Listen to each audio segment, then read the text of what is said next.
Jack Parsons had a sex magic partner in the OTO named Marjorie Cameron.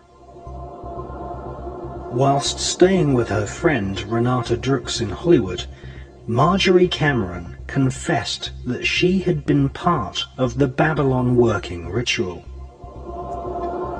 She said that it had been devised by Jack Parsons, L. Ron Hubbard, Aleister Crowley and Manhattan Project scientists based at the Los Alamos Atomic Bomb Research Unit, headed by Jewish scientist Robert Oppenheimer.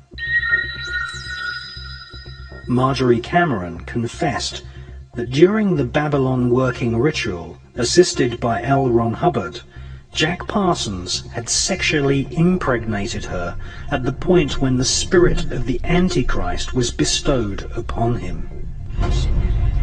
Cameron Parsons had been made pregnant with the child of the Antichrist.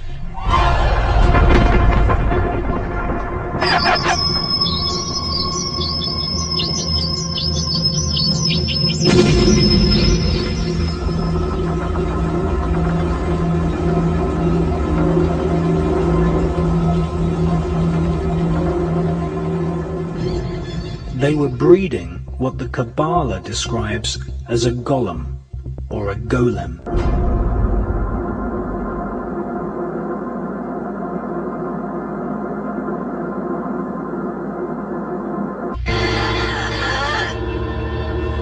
Oh, you are sick.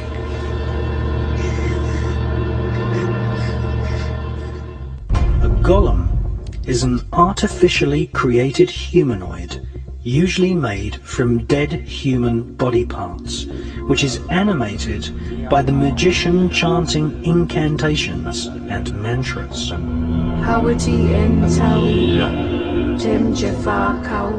These magical voice sounds are what Kabbalists call twilight language. Isaac Bashevis Singer, winner of the Nobel Prize for Literature, once wrote, "The Kabbalah teaches that dead matter is not really dead, but can be brought to life as a golem by chanting mantras. The Talmud speaks of Rabbi Rava, who had the power to create golems. We are living in an epoch of golem makers right now." My next guest was used also in worshiping the devil, participated in human sacrifice rituals and cannibalism. She says her family has been involved in rituals for generations. She is currently in extensive therapy, suffers from multiple personality disorder, meaning she's blocked out many of the terrifying and painful memories of her childhood. Meet Rachel, who is also in disguise to protect her identity. You come from generations of ritualistic abuse? Yes, my family has an extensive family tree, and they keep track of who's been involved and who hasn't been involved. And it's gone back to, like, 1700. And so you were... Right, I was born into a family that believes in this. And does everyone else think it's a nice Jewish family? From the outside, you appear to be a nice Jewish girl? Definitely. And you all are worshiping the devil inside the home? Right. There's other Jewish families across the country. It's not just my own family. Really? And so who knows about it? Lots of people now. I talked to a police detective in the Chicago area, and several of my friends know, and I've spoken publicly before.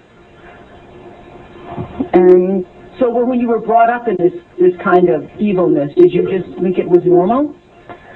I've blocked out a lot of the memories I had because of my multiple personality disorder.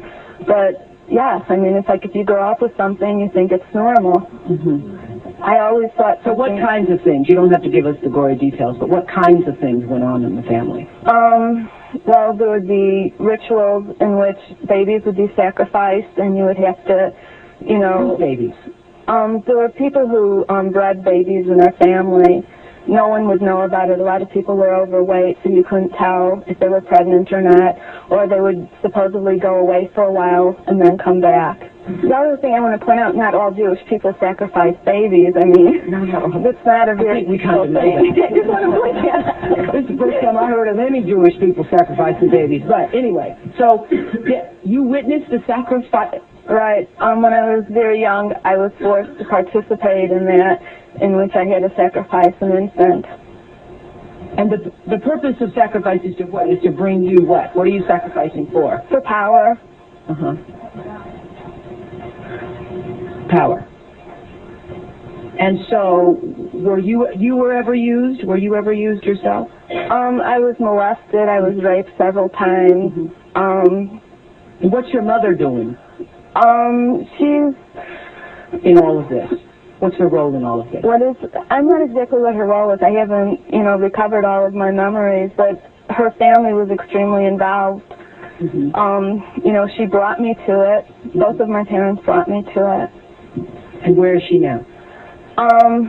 She lives in the Chicago metropolitan area. She's on the Human Relations Commission of the town that she lives in, and she's an upstanding citizen. Nobody would suspect her. Were you raised with a sense of right and wrong, Rachel? Yeah. I mean, it's like I had both. I mean, to the outside world, everything we did was proper and right, and then there were the nights that things changed, that things just got turned around. What was wrong was right, and what was right was wrong. That's what helps to develop MPD. Mm-hmm. Multiple personality. Right. Now, in your family, did you all call it worshiping the devil? No, I don't know. It was just evil, these things you did. Right. Well, I said it was evil, and they said it was good. There's a book that I had just come across called Lilith's Cave, which is a book of Jewish mysticism and supernatural, and there's a lot in that book that relates to what I, endured when I was a child.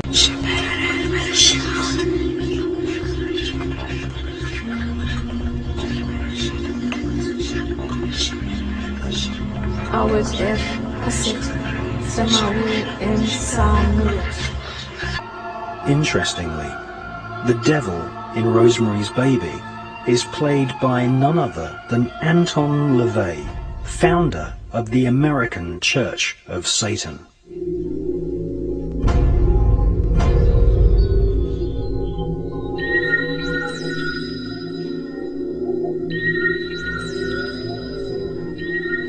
Jack Parsons told his former master that the fetus of the Golem was later extracted from the womb of Cameron Parsons by government agents who delivered the fetus to a special team at the Manhattan Project atomic bomb facility. American author Michael Hoffman, in his book Secret Societies and Psychological Warfare, speculates that the Golem fetus may have been placed inside a giant 25-foot long, 12-foot in diameter canister, which was photographed at the Los Alamos atomic bomb test range. This mysterious canister was nicknamed Jumbo. It was made of solid lead and cement. It is conceivable that the fetus was placed in the center of the canister and then irradiated with the blast of the world's first atomic bomb, thus infusing the demon child with what Kabbalists call the demonic force of atomic fire. 2 years later, Parsons revealed to his mother that his Golem child had lived, and that it was female. A fan of ancient Indian mantras was the Jewish evil genius Robert Oppenheimer. His team of Manhattan Project scientists took advanced alchemy to its absolute evil limits.